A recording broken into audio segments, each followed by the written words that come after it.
Faith studio میں آپ کا خیر مقدم ہے۔ آج کی کہانی۔ کیا آپ کو پتہ ہے قرآن میں زمین اور آسمان کی تخلیق کا پورا نقشہ دیا گیا ہے؟ آج ہم وہی سفر کرتے ہیں۔ قرآن کہتا ہے اللہ نے زمین و آسمان کو 6 ایام یعنی 6 دن میں بنایا۔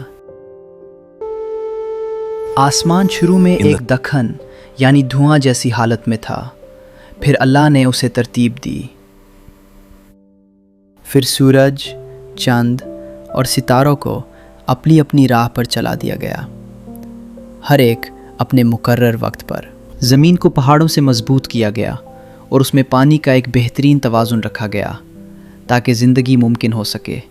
یہ سب ایک نشانی ہے ان لوگوں کے لیے جو غور و فکر کرتے ہیں۔ اللہ کی قدرت کا کوئی جواب نہیں۔ اگر آپ کو یہ کہانی پسند آئی تو فیتھ اسٹوڈیو کو سبسکرائب کرنا نہ بھولیں۔